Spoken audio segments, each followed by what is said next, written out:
berarti kalau begitu kan begini, antara syariat dan tasawuf ya kita ngomong. Kalau antara syariat dengan hakikat. Kalau pasangan tasawuf itu fikih.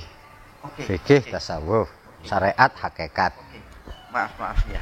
Enggak paham ya. Terima kasih Gus. Nah, kalau kita ngomong fikih, itu kan bicara sah dan tidak sah. Halal haram, sah tidak sah.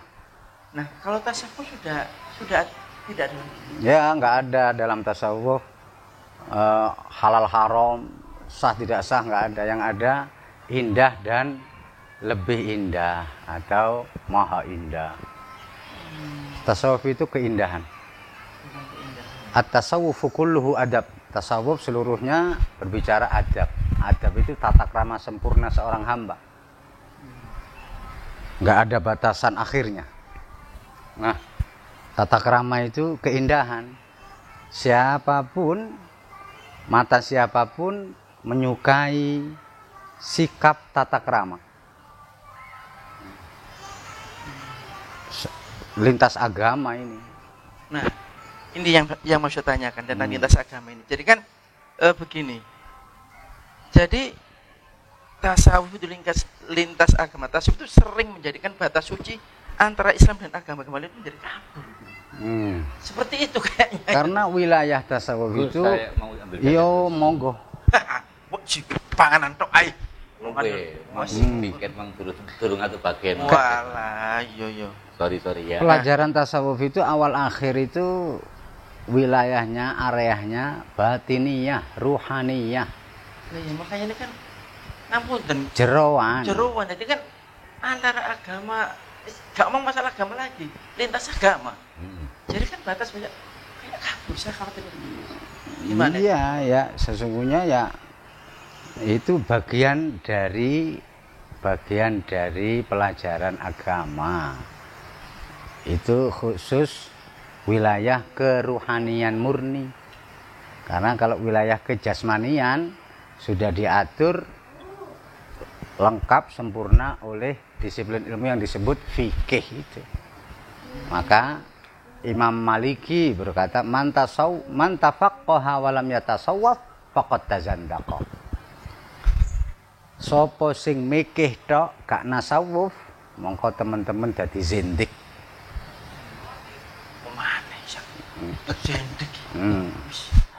Dadi fasik potonge. Man tafaqqaha wa lam yatasawwaf faqad tafassaqa. Sopo sing mikih tok gak nasawuf dalam beragama, dalam menjalani agama itu hanya sisi kulitnya saja. Fikih itu sisi luar kulit. Tidak sampai menyentuh isi atau daging, apalagi tulang sumsum, maka dia akan menjadi fasik. Fasik itu berperilaku menyimpang dari kebenaran yang sesungguhnya. Rumong suawae. Iya itu. Nafsu berarti. Ya. Ketika beribadah. Tidak merasa kalau dia itu gak rumangsa salah. Jarune bener jarine dhewe ae.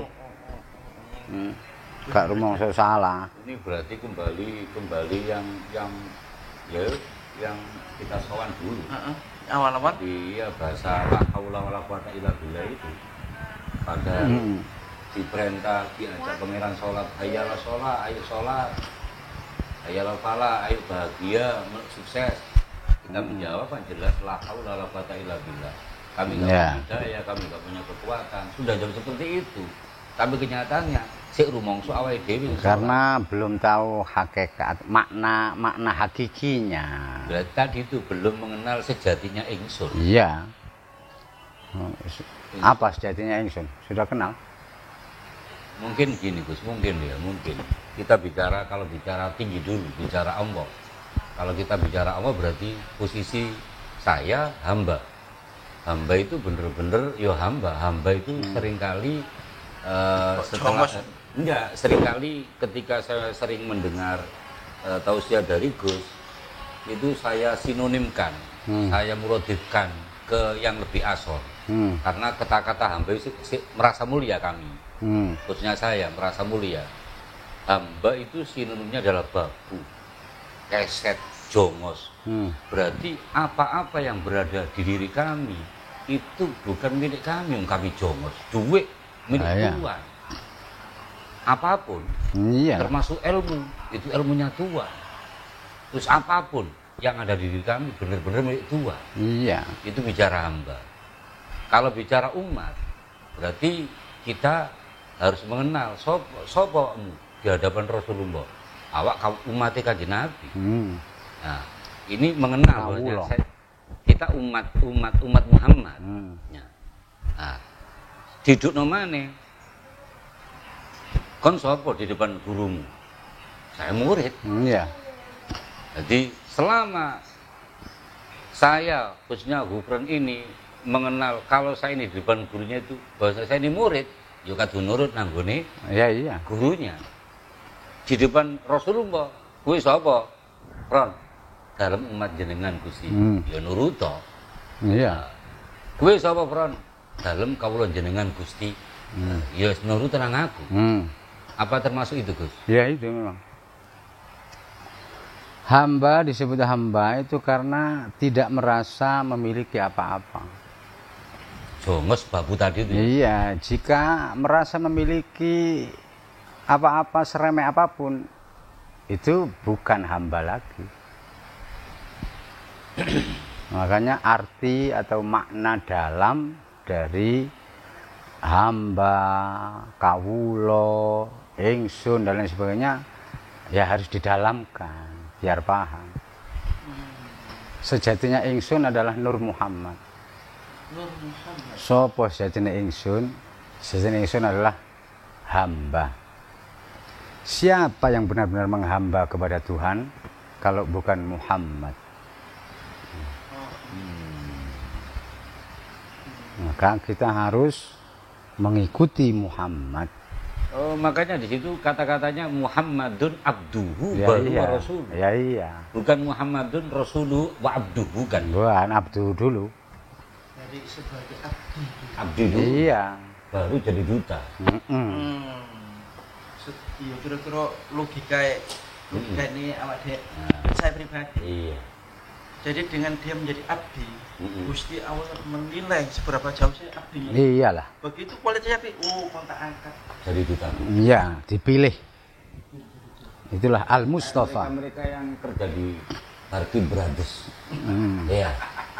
Selama pengabdiannya api, kowe tak jadikan utusanku. Aku tuh di omahku. Ya. Sing ngono. Akan dipilih.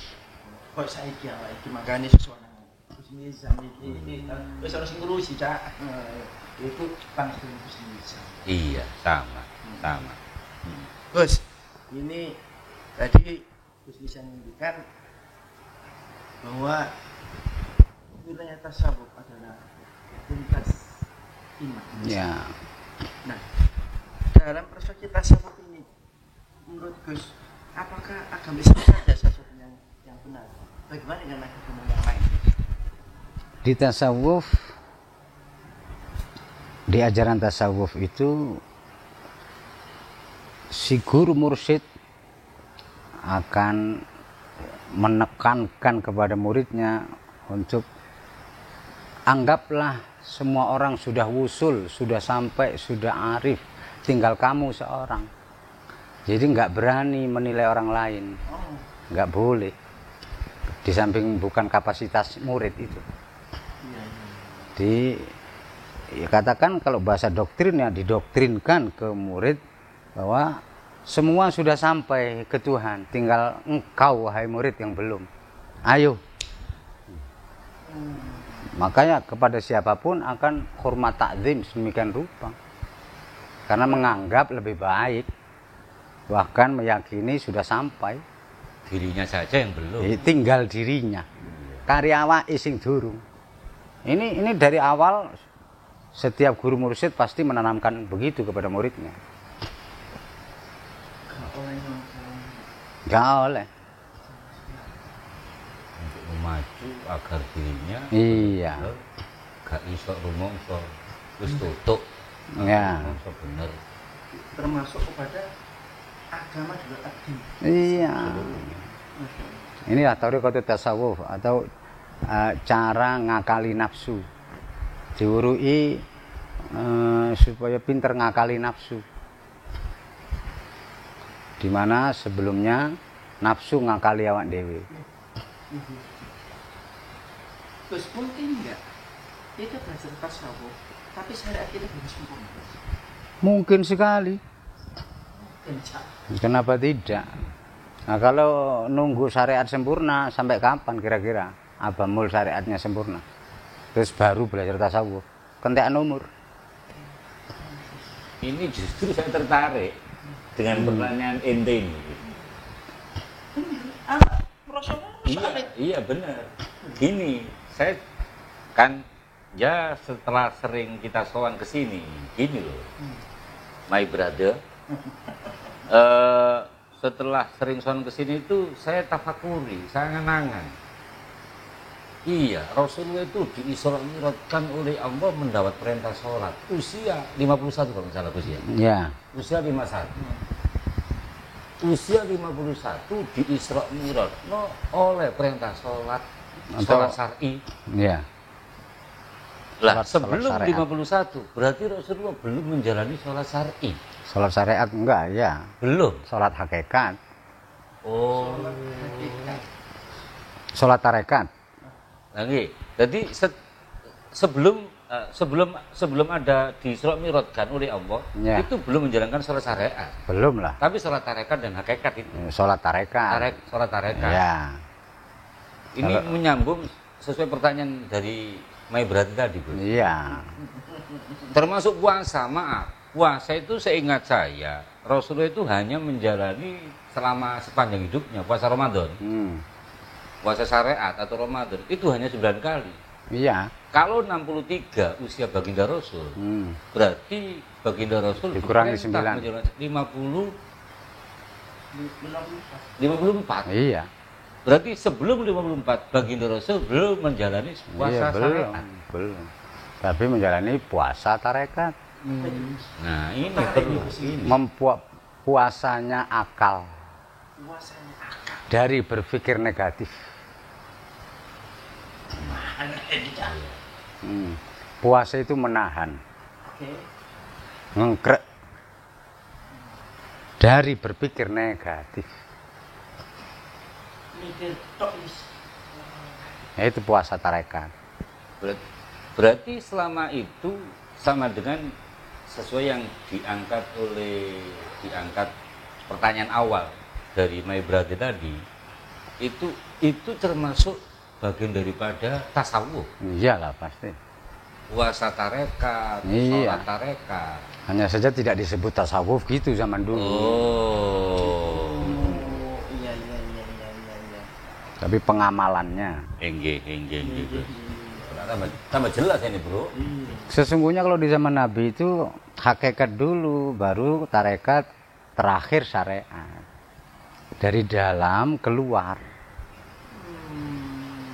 Hakikat dulu, kemudian tarekat, kemudian baru syariat.